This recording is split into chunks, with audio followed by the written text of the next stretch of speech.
created by MindSticks Foundation Trust.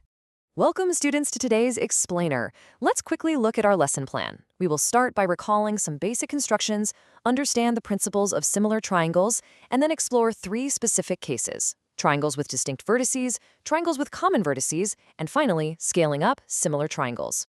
Section 1. Recalling basic constructions. Setting our foundation.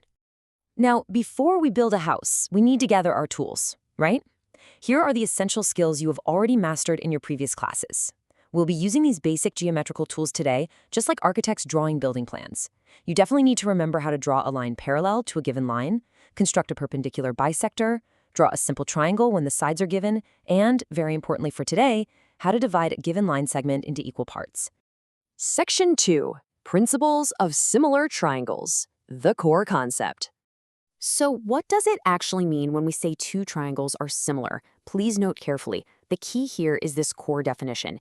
In similar triangles, the corresponding angles are exactly equal, but the sides, they don't have to be the exact same length. Instead, the corresponding sides share the exact same mathematical ratio or proportion. It's kind of like zooming in on a photograph on your phone. If one side gets twice as long, absolutely all the other sides must also get exactly twice as long. To construct these similar triangles, we are going to tackle two separate scenarios today. On the left, we have triangles that are completely separate. They have distinct vertices with absolutely no common points. For these, we actually have to mathematically calculate the lengths of our new sides before we even start drawing. Now on the right, we have triangles that are joined right at one corner. They share a common vertex. For these, we don't need to calculate side lengths at all.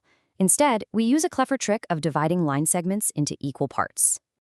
Section 3. Triangles with distinct vertices. Case 1. Okay, let's observe our rough figure first. We are given triangle ABC with known side lengths of 5.4, 4.2, and 6.0 centimeters, and we need to construct triangle PQR. The problem gives us the ratio of corresponding sides, AB to PQ, as 3 to 2. By simply cross-multiplying the given sides by this 3 to 2 ratio, we mathematically calculate our new sides to be 3.6, 2.8, and 4.0 centimeters. Always draw a rough figure like this, students. It really helps visualize the final goal clearly. Using those carefully calculated lengths, we just follow 4 basic steps to construct our distinct triangle PQR. We draw our baseline segment QR as 2.8 centimeters. Then, using our compass, we take a distance of 3.6 centimeters, place the metal point right on Q, and draw an arc.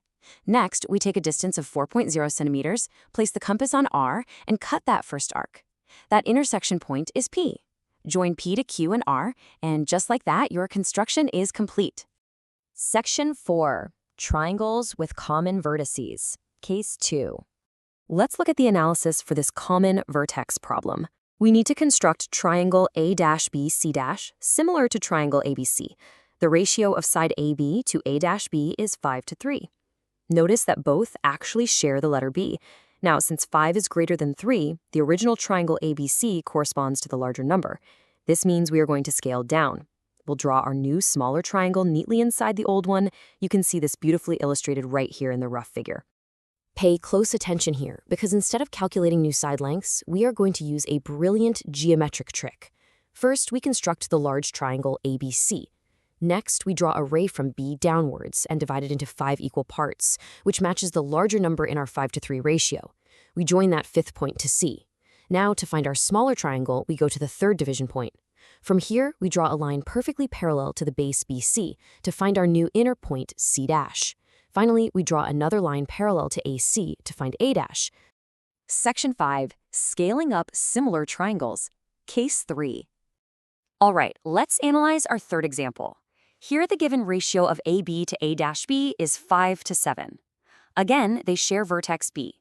But this time, the number representing our new triangle, which is 7, is larger than the 5 for our original triangle. So our new triangle A'(C') is going to be larger, requiring us to extend our original lines outward. The rough figure shows exactly how the new triangle completely swallows up the original one. The procedure is wonderfully similar to our previous case, but with one major difference. We start by constructing triangle ABC. Then we draw our ray from B.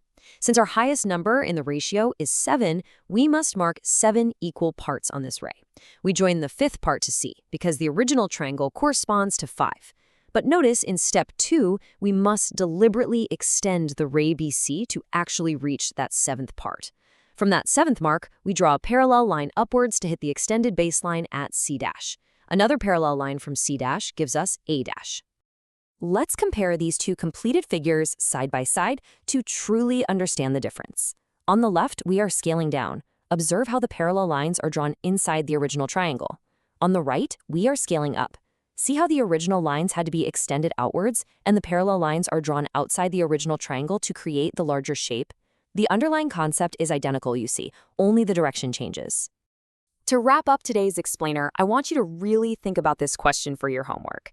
Look closely at the figure on your screen.